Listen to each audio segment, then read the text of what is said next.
Slade, good to have you on. Thanks for getting us bit this morning. Absolutely. Thanks for driving in and hanging out with me this morning. Yeah, it was amazing to see these dogs in action. They're probably, I mean, definitely for me, the most high performing dogs I've ever seen in sort of a real life setting. The working dogs. The working dogs. We worked some shepherds and a couple Malawas and some sport IGP, what we call Schutzhund dogs this morning.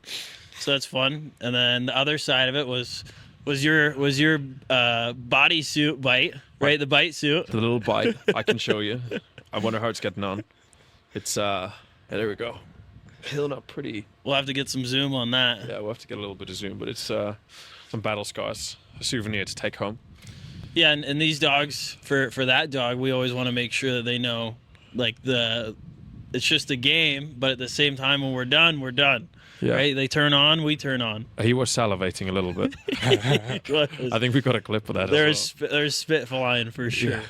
So, can you tell, for the people who don't know what it is, what is Schutzhund? So Schutzhund's my hobby that I got into about 8 years ago. Really hardcore last 4 years, but it's you get trialed and judged by a judge for tracking, obedience, and protection.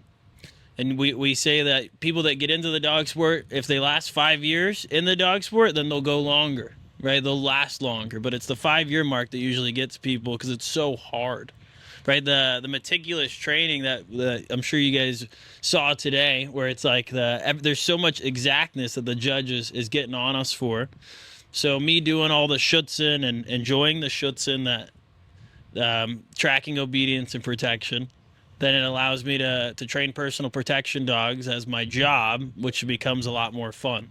Yeah. Doing the maintenance and that stuff's a lot more fun business-wise. And that's probably easy for you, right, compared to the Schutzhund, because we saw you and the other guys, everyone's very passionate, but they're also super meticulous about the dog's posture and the way that it has to look at you and stand in the right position. So is it that's much harder than training personal protection dogs? In a way, Yeah. I'd say, because we're setting up a routine to the exactness, and we practice the routine. We take everything out of context to pay our dog for certain things that some people go, why does that even matter? But there's these little details that get you all the points. And so then going into the personal protection side, that's where everything becomes a whole lot easier in the sense. Now we're training humans. I've trained the dog. I know that the dog can do this. Now I need the human at the end of the leash, which is the owner, to be able to work the dog. Whether it's a housekeeper walking the dog, right, on the personal protection or pet side even. I do a lot of pet dogs. But that's some of the stuff. You got to be able to train the housekeeper. The housekeeper might be the one that ends up hanging out with the dog the most at that point, or the assistant.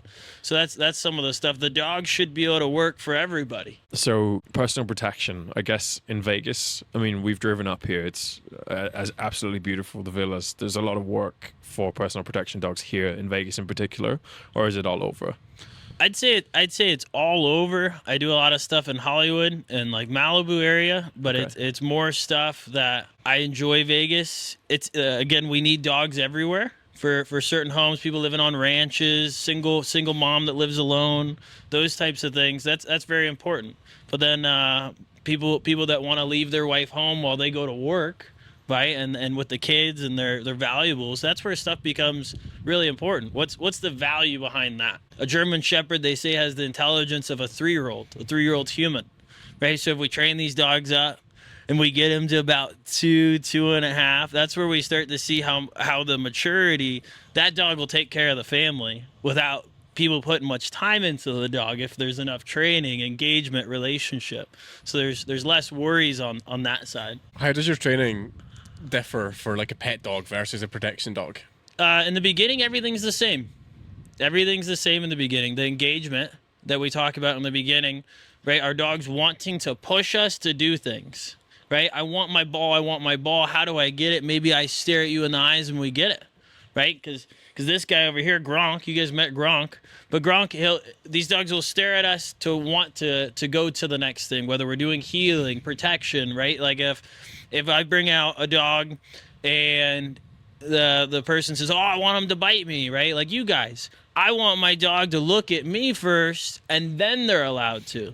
So then when we start putting it into a household setting, the dog doesn't get to make decisions on its own.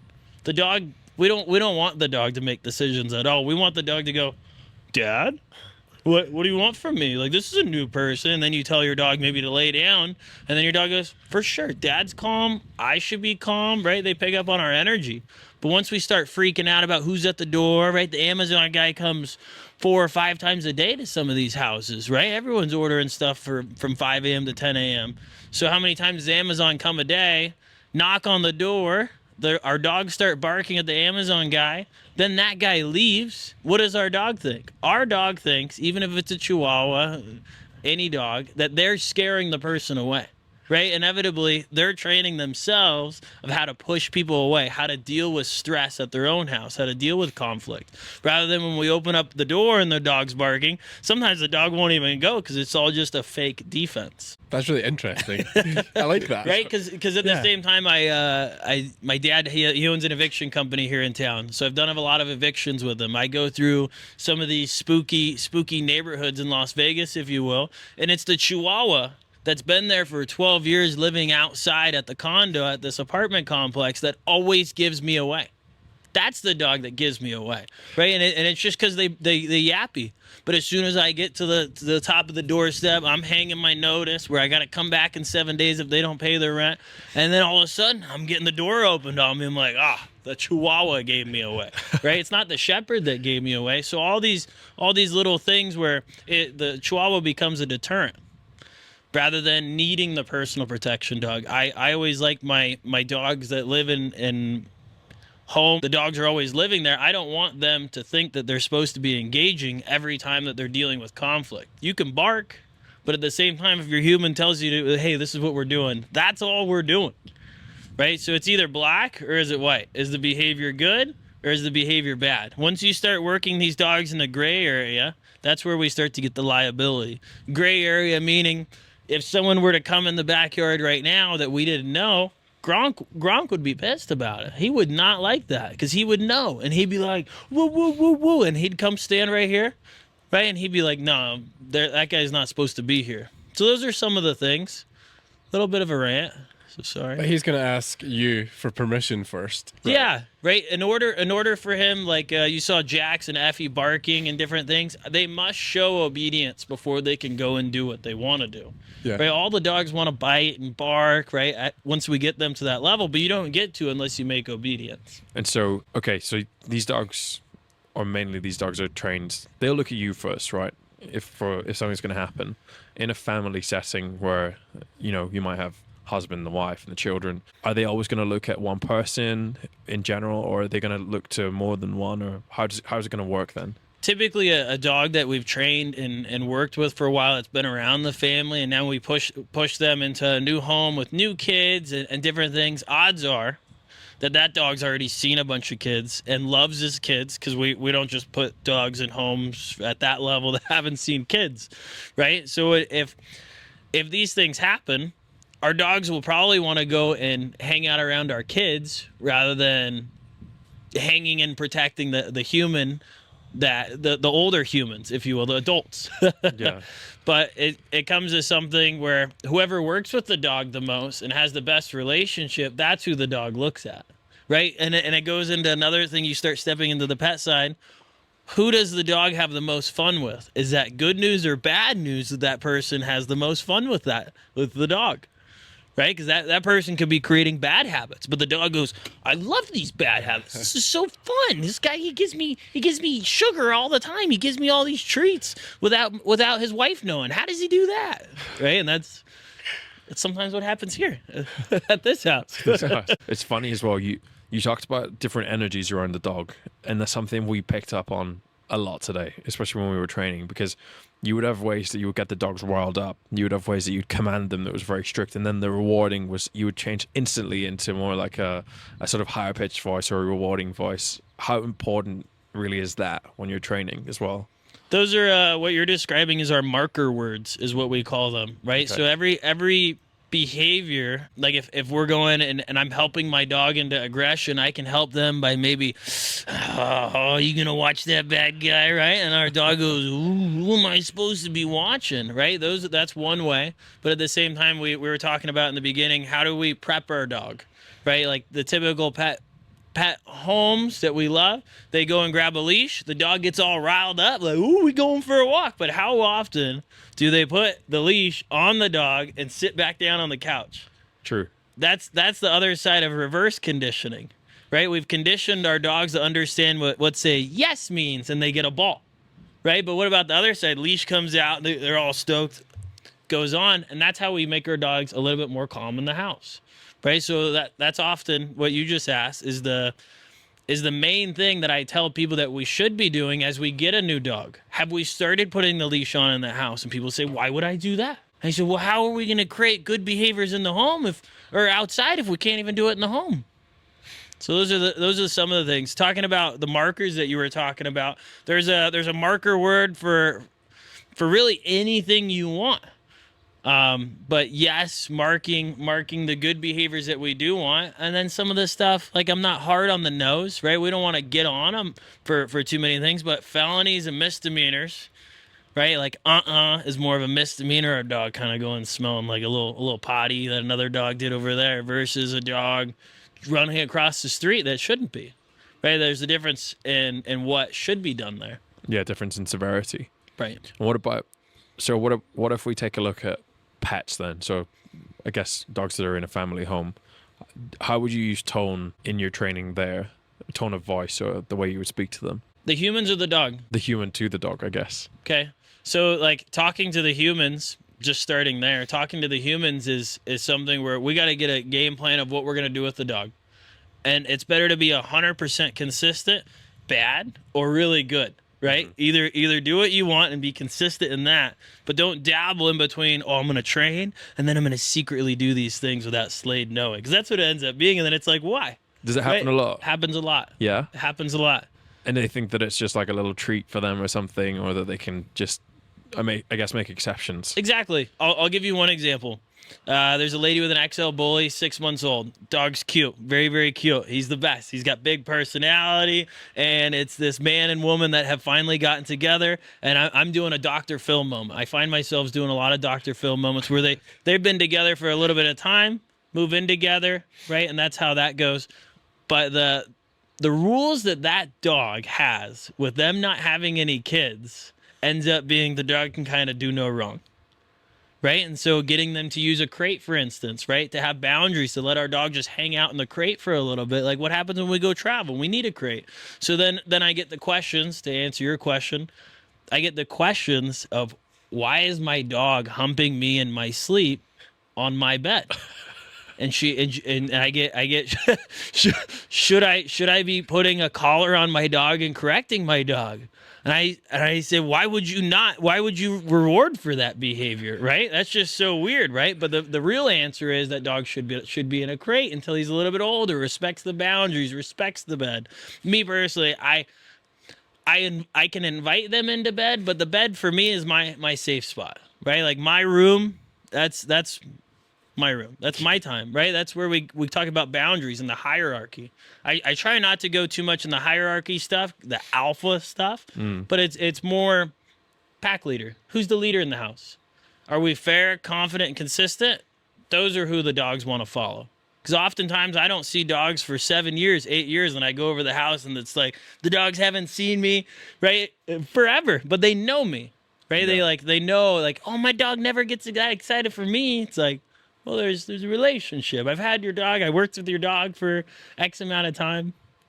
Does that ever happen where, I guess, your clients see that the dog is closer with you than with them, or that the dog prefers to spend time with you? Oh, yeah. Yeah? Oh, yeah, it's a big thing. How does that go down? Why does my dog like you more than me? Right? And it's like, well, what am I going to do? Right? But that's from creating that relationship. Typically when I do training, everything that I do is through food, through engagement in the beginning, right? Because who shares with number 2 in the pack, the number 1 in the pack, the leader, that alpha wolf, right? We'll call it. But that's how it goes in the pack, right? Number 1, us, we give our dog food, and they respect it in that way. And the clients, do they ever get upset about it? Oh yeah. Yeah. Oh yeah. You know, there's another time, a little dog, and I was raising the puppy with the lady, and I'd follow her everywhere, and we went to work together, hair salons that she had, the appointments that she had, and anytime I picked that dog up, I got looked at from across the room like, you put my dog down right now. No one gets to bond with my dog like that other than me. Right? And I was like, oh. So I never did that again. But does the bond get further created just because someone's holding the dog? That's a whole other thing. That's another podcast. That's another podcast indeed. What about, a lot of people say things like, okay, putting my dog in a crate is cruel, or using different training methods is cruel. What's your perspective as a trainer, and what would you tell people about that? The best thing for me is creating the crate as a fun place, right? Because if every dog genetically comes stemming back from the wolf, right? That's just what we got for science. So if every dog is like the wolf loves their den. But how did the wolf become happy with the den? Well, there was cavemen in there, right? And they would go and hunt food. Maybe they'd share with the wolves, and the wolves would keep them safe in the cave at night because they'd sleep right outside the cave or in the cave, right? So we've always had this symbolic relationship with the animals, and that's where we go into something where, why wouldn't we use food for training? If the dog doesn't have as much food drive, then we can go to other things, praise, different things, and we keep working the dog. We don't wash the dog per se, meaning like, hey, we're not doing this anymore. Like, this, my dog's dumb. Like, no, maybe your dog works more emotionally through praise. And that's what we see a lot, especially with the doodles. Everything for me, I'd rather praise 80, 90% of the time and correct 10% of the time. So to answer your question, those are some of the things in the beginning, creating the crate as a happy place, putting the food inside the crate on a, like just even on the bottom of the bed. Another big mistake we make as dog owners is putting too many things in the crate. How many toys does the puppy need, right? Versus them being grateful to get maybe a nice toy they can chew on, right? And then all of a sudden they go, oh, well, I get a blanket and this is cool, but I'm not really grateful about it. So they'll just rip it to shreds, right? And so those are some of the things, right? We need to be able to like create this boundary of like hanging out and enjoying ourselves.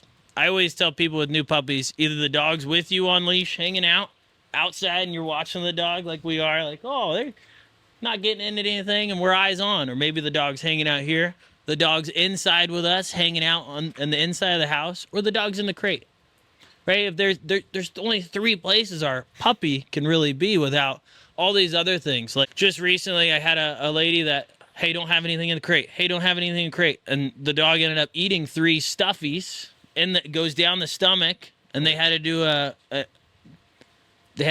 the surgery to open up the stomach and go and grab them. But it was an exploratory thing where they had to like take everything out and figure out how much stuff was in there. Oh, man. Versus like, could we have just not had stuff in the crate?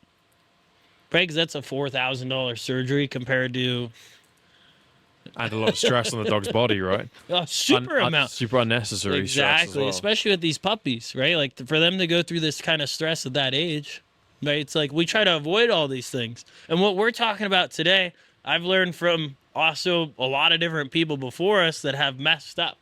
All these little mistakes that we make as humans, we just learn from each other. That's all it is. It's not like we're hard on each other about it. But if we share our stories, our dog stories, then everyone gets to learn. Exactly. Right? Because I'm coming from like 60 years of stories is really what it is. 70 years of stories. Is there one particular mistake that you see dog owners make all the time? Like the same thing again and again and again? As they get older or younger? Just in general, I guess. Okay. In the beginning, we spend so much time worrying about the dog doesn't love me. Right? We worry about that versus like what happens when we take our dog out on leash? Does our dog want to pull away from us to run away? Or does our dog go, I wonder if dad's got a cookie for me, right? And then our dog's just kind of staring up at us like, this is pretty nice. He's got a cookie for me, right? There's a relationship there versus the dog that wants to pull away from us and go after the other dogs. Is that dog more high value because of the unknown, or should we be more important as the pack? Right? They're trying to figure out what's the deal with the other dog versus they can come and engage with us. So those are the things for me. right? Because at a certain point, we do all the training. We shouldn't need leashes. We shouldn't need collars. We shouldn't need e-collars and these different things because our dog's trained, right? If we follow the system and we're able to implement what's reliable, and the tools help us get the reliability. Because without all the tools, the dogs are 99% reliable as far as taking them to the park, taking them down the strip, right? Without a leash, I'm talking about, right? For them to be hanging out next to you, those are just some of the things that there's that 0.01% that something could happen, and it's nice to always be ready for it. Rather than being reactive, let's be proactive. That's the big thing I'm always telling people. Kind of ranty. That's good. It's a common theme we have, actually, being, I guess, proactive rather than reactive.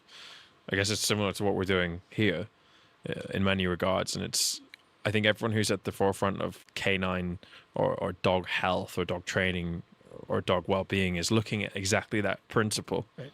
And that seems to be a common theme, whether it's talking to you, whether it's talking about our product, whether it's going to shelters. That is the thing that we're seeing time and time again. Because Dad's dogs in the police department never made it past 9. Right? Exactly. Those were all genetically really nice dogs, but they were put through so much over the time. Okay. So it sounded like what you said there was the biggest mistake dog owners make is that engagement early on and not understanding that relationship.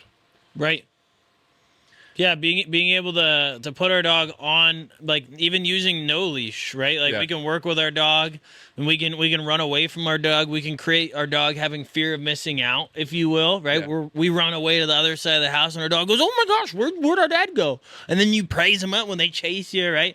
We don't want to create too much dependency on us. We want them to be independent thinkers, but we also have to create that, oh, where'd Dad go, right? That gets created, and you can create that very fast early on. When it comes to nutrition and food, do you also take the same sort of approach with, I guess, the way you look at training?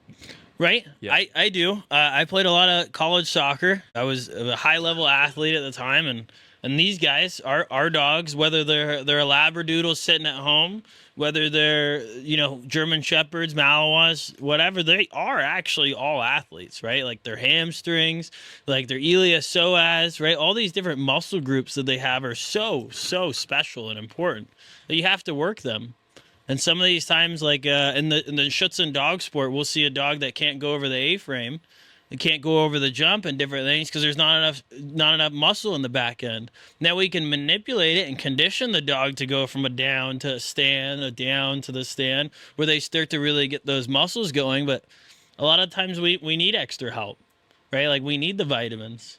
So I bounce around from different vitamins a lot with the dogs. I'll do like a lot of salmon oil, or I'll go to different fish oils, and I see how it affects their coat. Like if they get dry coat, especially the Shepherds, then I do influence it a lot, right? Especially with like aloe vera spray and stuff, different things too. But as far as stuff that goes into them, I just sharing. Myos is a big one for me, and then they have different forms of Myos.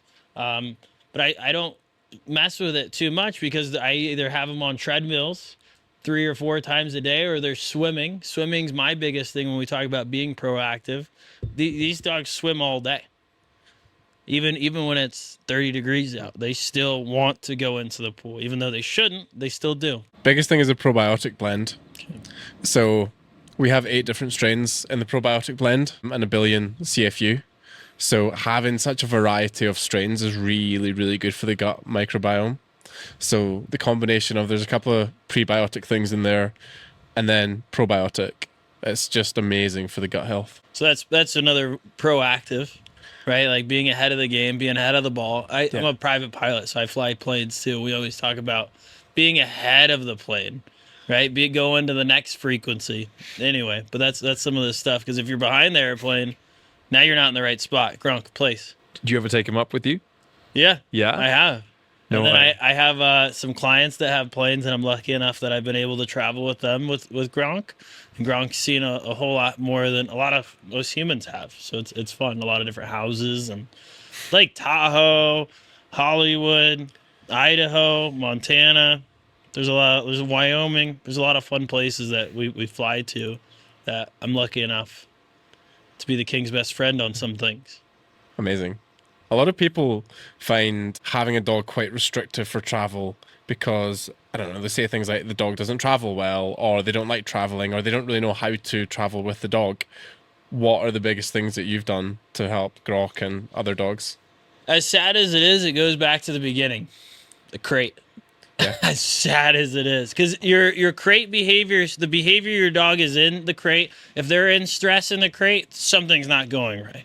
Right? If they're freaking out, maybe we haven't left them enough in the crate with us in the house with them while they can see us from the crate. Right? So those are some of the things where our dog never gets to experience stress. And I think the biggest thing that we miss, adding on to your previous question about what do we miss in raising dogs, letting them be a little stressed on some things, work through stress. Because that's okay. Very healthy. Yeah, that's okay. Very healthy. Yeah. Right? Because then later on, then we don't have all these different tools we can rely on. Let's say like, oh, I'm gonna leave my dog in the car. At least I have a Tesla. I left it running. It's on dog mode. But our dog's never experienced, let's say, being in the car by itself without a crate. But a lot of the dogs that do get nauseous and sick while driving, a lot of the things get cured with tinted windows where they can't see out. Right? Being able to have them in a crate where they're actually confined and safe in there. I had a client recently. Well, in the Rolls Royce, there's too many windows. My dog can see too many things. But in the Lamborghini Huracan, the dog can be completely fine, right? Because there's not as much window movement per se. But when they get in my car, right, I have all tinted windows, and the dogs do great. So we should probably, good advice would be to buy a Lamborghini Huracan instead of a Rolls Royce. Yeah, the Rolls Royce. It's just, it sets it over. It's over the top. okay. We should probably put that in the budget. Yeah, we'll change the plan. Yeah. But that's those are some of the things where I find really interesting. Well, if going past the cars, why are the dogs in that mindset? Are they comfy in the crate? A lot of the things that I do from the beginning is I create the boundary coming out of the crate. So let's say if this is the crate door and we open up the crate door and we tell them good stay, and there's an actual door that we can open, what's the difference between that door and creating a boundary and the front door creating a boundary?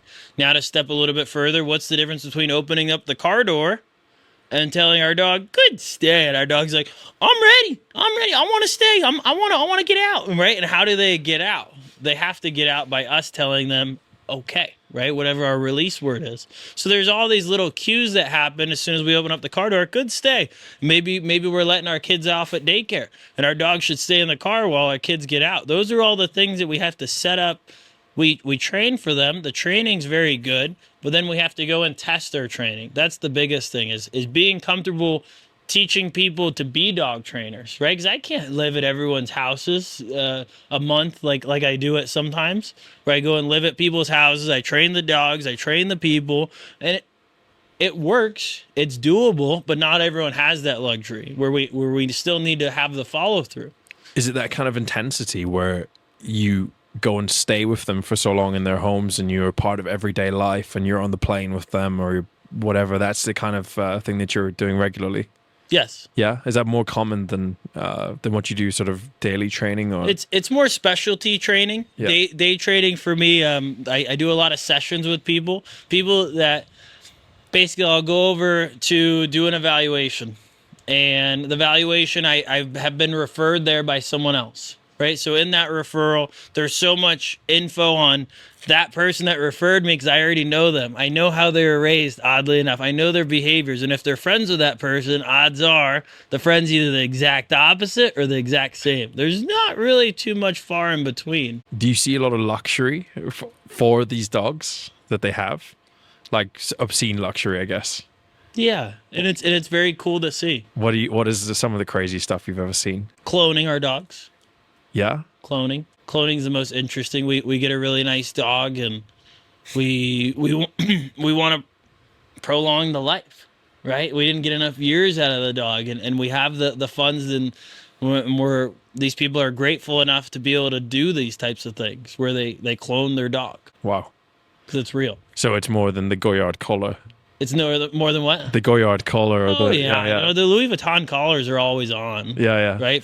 That's just a standard. Yeah, for those types of things. But I truly believe that that they still want the best for their dog. It's just that's their lifestyle, and that's okay. They want their dog to have the Burberry to match their Burberry, right? And that's cool. I think that's awesome that like people think of it that much where my dog needs to match my outfit. That's pretty cool because that means the dog's going places with them. They're really part of their life then. Yeah. Yeah. That's where I get really invested in dog training is when people actually do the work. Because like I was saying, I go over to do an evaluation, I meet the people, the referral, right? All these different things. But if they're not doing all the things that they say they're gonna do, right? That's big. First off, right? Because that's where I back off as a dog trainer.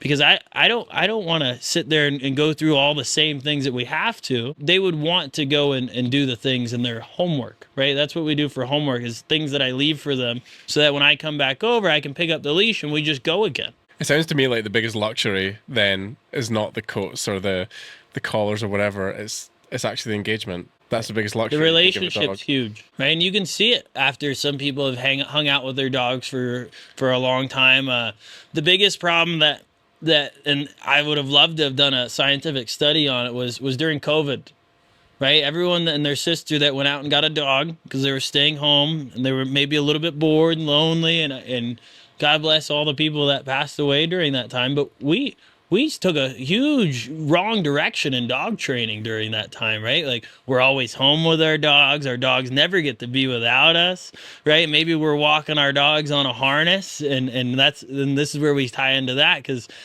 we walk. There's 5 red flags I have for people, right? As me as a dog trainer during COVID, there was 5 things.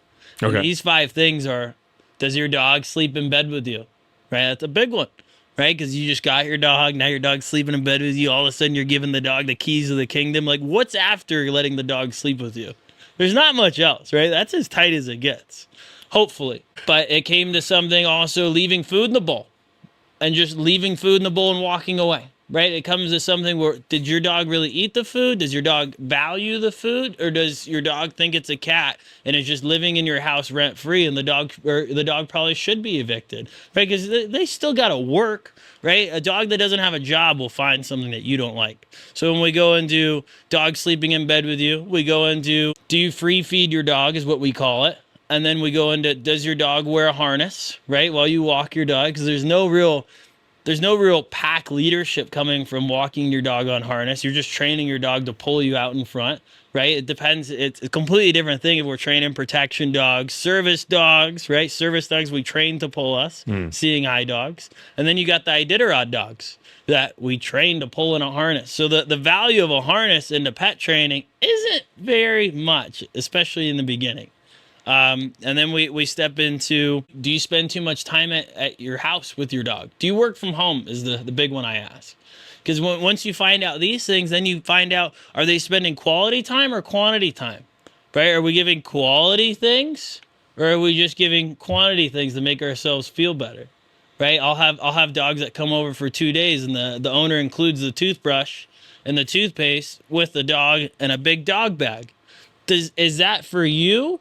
Or is that for the dog? Is that for you to tell yourself that you're doing your part with the dog, right? Or is that a comfort item, right? Comfort food? Or is that something that's healthy, right? It's like, well, you probably don't do your dog's teeth every day. I'm going to call you on that, right? Like some of these people. So those are just some of the things. I think there was one more thing with the COVID dogs, but I'm sure I'll find it and circle back.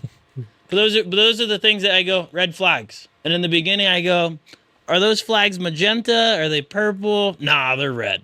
Those are red flags. Because that comes into what kind of relationship we have. Be consistent. Either be consistently good or consistently bad. Right? The more we screw with the dog's health and I want to try this food this week and next week I'll try this food. Like, how does the dog look? How does the dog like walk around? Are they happy? Are they healthy? And only really the dog owners can answer these questions. Not necessarily, I love our veterinarians, but not necessarily veterinarians, right? Like, oh, I'm going to prescribe this, this, and this, and now your dog will be fixed, right? Big old Western medicine. Anyway, that might be a whole other thing. We could get into that. But I was going to ask you, what does quality look like overall for dog And ownership? I guess, is it good to work from home with your dog all day? Is that a positive thing? It is. It can be a positive thing with a good leader, fair, confident, consistent. But once we have, you know how it is, you guys all hanging out together, you guys have a great time. But I'm sure there's a lot of joshing around that happens, and maybe we got some foolery that happens sometimes, maybe too much out of you three. I don't know. You A little bit of tomfoolery, bit of skullduggery. but there's a balance, right? And that's what it is. You guys are able to work together, I see. But there's certain things that for certain dogs that we just can't do. There's been huge instances where the dog can't sleep in bed because the dog's too dominant in the sense of, no, this is my bed. And then they start getting possessive of maybe the significant other that has worked all day. And now he comes home and he wants to just enjoy his family, enjoy the dog, and the dog's harassing him because he hasn't been around much. Is that his fault? Or is it, right? I don't place blame anywhere. We can't do that. It probably does affect relationships a little bit. For sure. Yeah. For sure. As sad as it is, there's been a lot of relationships of newly couples that have gone into dog training with me, and I can't help but call people on their crap, right? Because if you're not going to be doing your part with the dog, and we're all saying we're going to do this, and then we don't do this, I have to call them on it because who benefits the least from that? The dog. Right, because everything for me is the dog comes first, then the people. The dog matters way more than the people for me. Of course, it's the people that fund the dog, right? It's a shame that the dogs don't have the money because the dogs are easy. Yeah, I guess it depends what kind of experience they want at the end of the day. Right. But there has been couples that have been divorced over dog training. There's been different things, family feuds over dog training, and I've been stuck in the middle on a lot of different things, and that is tough because it's the dog, right? That benefits. It's the dog they end up giving up first, as sad as it is. Where does I don't think the line is the right word, but it sounds like as a trainer, you kind of blend into all aspects of someone's life. It's not just training the dog to obey commands, it's everything. I guess what people ask you about nutrition, food, these sorts of things as well. Right. Exactly. There's a guy named Dave D, and he's been around for a while, but he always used to say there's the dog trainers that can train the dog and not train the people, and there's the dog trainers that can train the people and not the dog, and our job as dog trainers is to blend into both, right? Because we need to talk the language the man understands, but at the same time, the dog always comes first. That's just how that has to be. But when we talk about quality,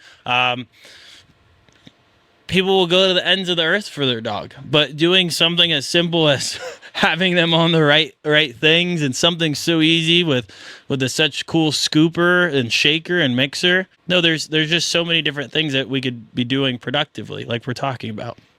Why was it so important for you to, I guess, be a part of Vita Dog Nutrition and recommend it to your clients? What was it to you? I hate putting dogs down early. I'm only 28. But I've had more dogs and more laughs than I'd say more than most people just hanging out with my dogs. I've had a life that I just couldn't imagine not having without dogs. Life travel without a dog isn't a life worth living. And that's like, if people don't get in line with that, I just kind of like, oh, well, you just have the dog because your wife wants the dog. And it's like, but I'm going to make your wife happy because she loves that dog, right? That's the stuff that's the fruits of my labor. When I see someone around town walking their dog, hanging out with their dog, there's clients that I go to lunch with on a repeated basis every week.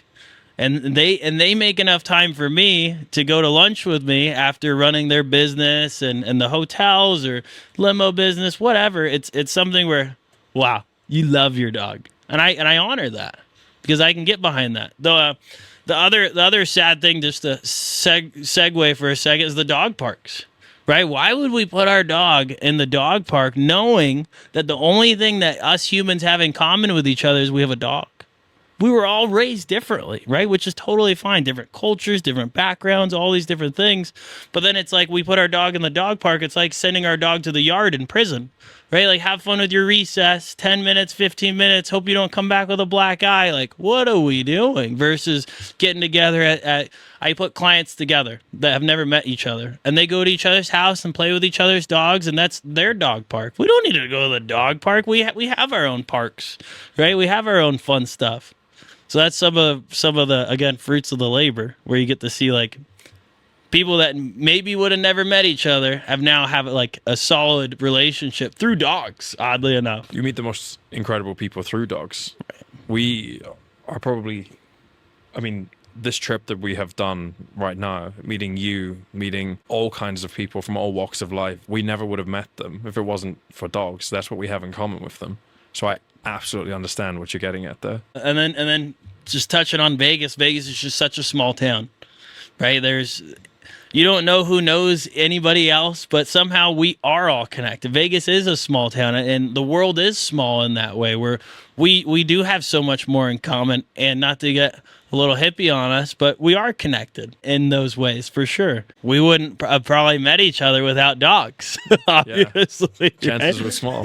And a lot of my closest friends, all of my closest friends are at least 35 and up. Right, like everyone's at least 8-10 years older than me, and I honor that because they've lived this awesome life. Show me how to live that awesome life. That's what I'm chasing, because they've already lived it. Right, like hanging out with the same age people as me in this generation. Not to go that way, but it's been tough. It has been tough. Different interests. I want to go hiking. People want to go to the strip, go clubbing. I want to go to that club we always go to. Like, well, Yeah, I'd rather have maybe a beer. That's it. Like, we're more in line with you than you probably imagine.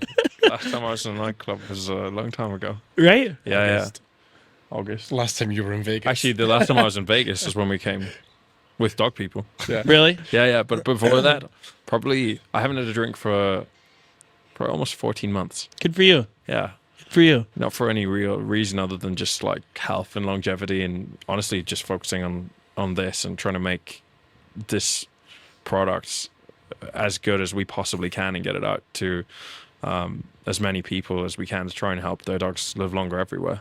Because how many guys do you guys have helping you guys? Well, Chris and I were obviously the originals. We do it on our own. We work a lot with our media team. Like Drew will come in, and we have small teams that work with us on more like freelance basis. But we've created the whole thing ourselves. Awesome. How long you guys known each other? Oh, 8 years? 8 or 9 years now. Yeah. If you don't mind, where'd you guys meet? At college, yeah, we studied in different universities in the same town, and a friend who knew us said, "Hey, we should all go out one time, have a beer." And yeah, we talked and we got on super well, and just over the years, like, you know, kept on hanging out. And one day, we both had dogs growing up, and we both had dogs that didn't probably live as long as they should have done.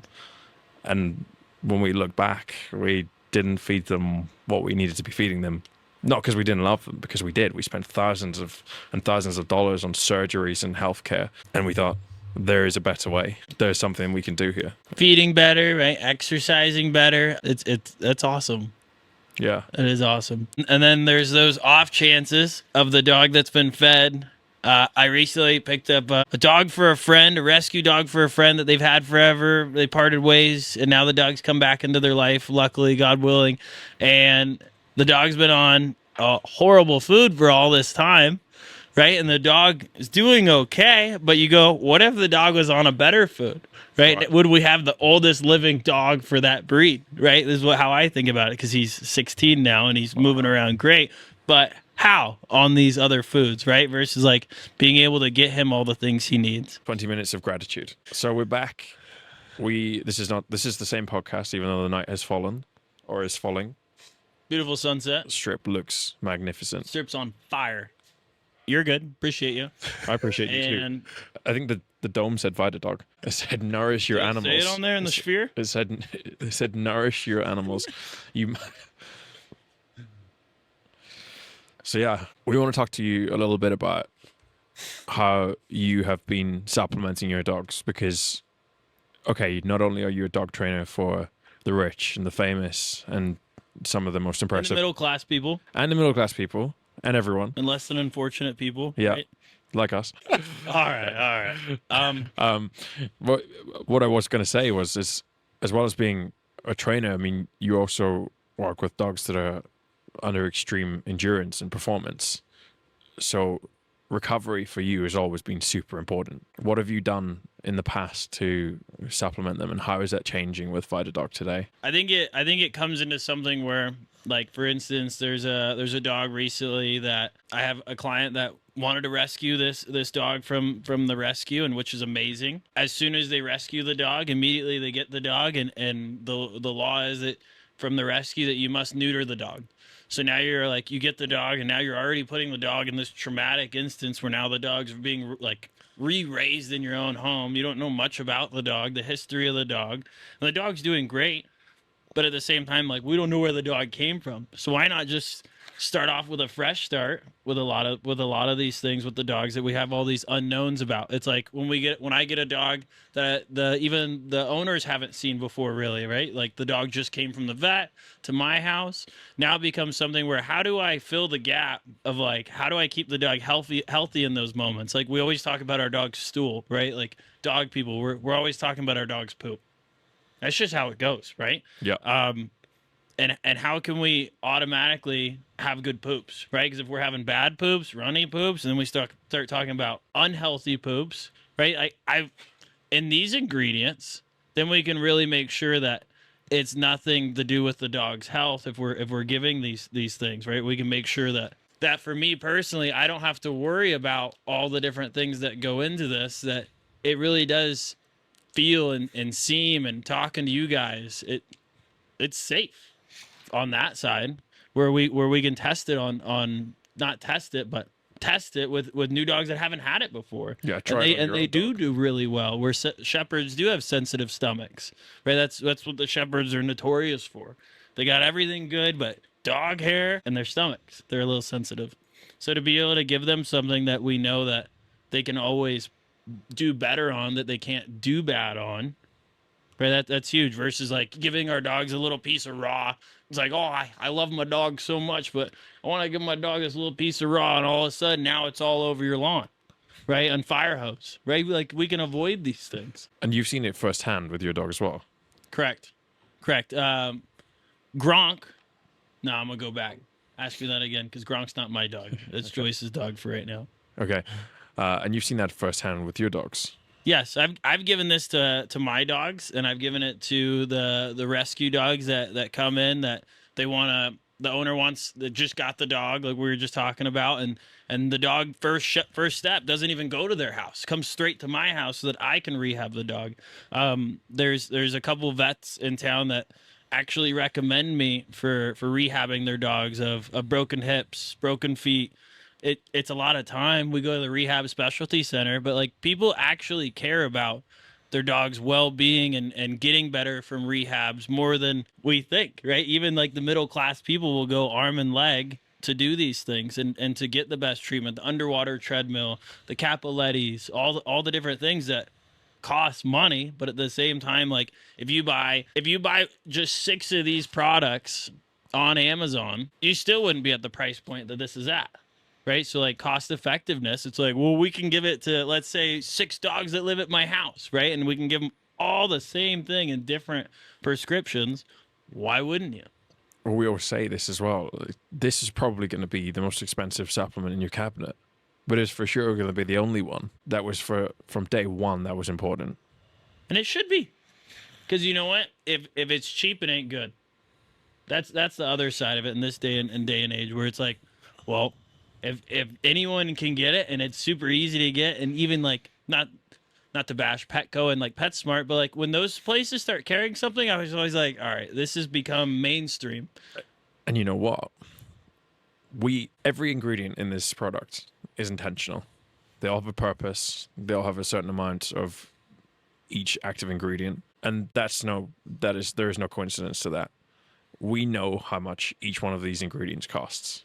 And when we look at a single ingredient supplement, or maybe one that has just 2 or 3, and we see the prices that these companies are charging, we've seen joint supplements that are almost the same prices as $50+, and there's less glucosamine, for example, in there. For us, that's shocking, because you start to ask yourself, are they doing this with the best interests of pets at heart, or do they just want to maximize their margins? Right. Are they marketing right? or are they getting the product out right? And that's what we talk about: quantity over quality, or quality over quantity. Right? We'd always rather do one thing really, really good than do 12 things that are like half-assed all these different things. So that's super. And then you guys are fit, right? You guys are from Europe, right? Like you guys aren't taking in all the American foods just yet, right? Like I think you guys are in good shape for on that side. We train. I think we both train probably around 4 the or same 5 amount. times a week. Yeah, I would say I take 1 or 2 rest days. We eat well. We supplement in a similar way to this. We think the philosophy's got to be more or less the same. Because it goes into the same thing with me with my dogs. I mean, I'll work them 4 or 5 days in a row, and then they have to get 1 or 2 rest Yeah. days throughout the week. So same. I mean, because you were a high-level soccer player when you were younger, and I'm sure the way that you eat almost reflects the way that your dogs eat today, right? Less kibble, but Slightly. but we're doing the right things that for the health. Yeah. Right, we wouldn't just give fluff, right? Like the table scraps that happen from different people. Like, what are you gonna do? But at least like we can make sure this is right. We can make sure that we're getting the right things in our dogs. Absolutely. Because at the end of the day, if we do slip a hip, right, we do break something, at least we know that we're giving the right supplements, and maybe we can bounce back faster. That's the big thing. How long am I gonna be out for? Right, that's always the question. You get a little injury, a little nick. How long is it going to be? Versus like our dogs, we ask the same question as they get older. How long? Yeah. What does that recovery I had a look lady like? ask me, you really only get 9 summers with it. She told me, you only really get 9 summers with your dog. And I said, what are you, the Grinch? Like, why are you telling me that today? But at the same time, she is right. But maybe I could get 15 summers. That's my goal. 15 good summers. And that's where we talk about putting the dog first, right? Because at that point, right, he'll always go until he's healthy, right? And it's like you say, it's not just how many summers, but what quality were they for that dog. It's the health span as well as the lifespan. Right. That's super. Slade, I think that was been. Unless you have any other questions. Do you know what I'd quite like to do actually? Like a bit of a summary. You've talked a lot about different ways that we can look after dogs. And I guess the parallels between performance dogs or working dogs and pets. What are your key pillars of health for dogs in maybe 1 or 2 sentences? Staying active, right? Like Theodore Roosevelt, who was one of our presidents in America. His mom and his wife died in the same day. On that day, he said, depression has a terrible time attaching itself to a moving target. Really, he said it. Depression has a terrible time attaching itself to a man on a fast-moving horse, is really what he said. And then he went and founded all the national parks. I think my point is if we keep moving and keep the dogs active, then they don't become couch potatoes. But us as humans, we tend to like to gravitate towards the couch. But like doing these things, keeping them active, right? Doing the things that we know are good. Because a lot of times we ask ourselves, oh, my dog wants to go on a 10-mile walk, 10-mile run. This is what he does every day. And then we do that for how many days in a row? Maybe we give him a rest day. But the day that we don't do it, after we've done all these miles, our dog's going to look at us and say, why'd you only take me on 1 mile? Right? And that's what we talk about, conditioning. So now we got a dog that thinks that its owner is a marathon runner, but really they're not. Right? And so the activity, keeping a balance, right? Because we don't want to overdo it, but we want to do just the right amount. But with everything, there's a balance. Good level of consistency then. We float back to that word. Yeah. Balance, consistency, good leader. Right? Good leader. Well, you don't really get a choice on what food I give you, right? That's how it goes. And they deserve the best. Working lines, the sport dogs, our pet dogs. It's really the same, right? Calorie intake of how fast calories go through them is obviously different for a lot of different dogs, but at the same time, they still all are rotating all that stuff through them. So we got to keep them active. Amazing. Slade, thank you so much for having us. Thank you for spending time with us. It's been amazing. Thanks very much.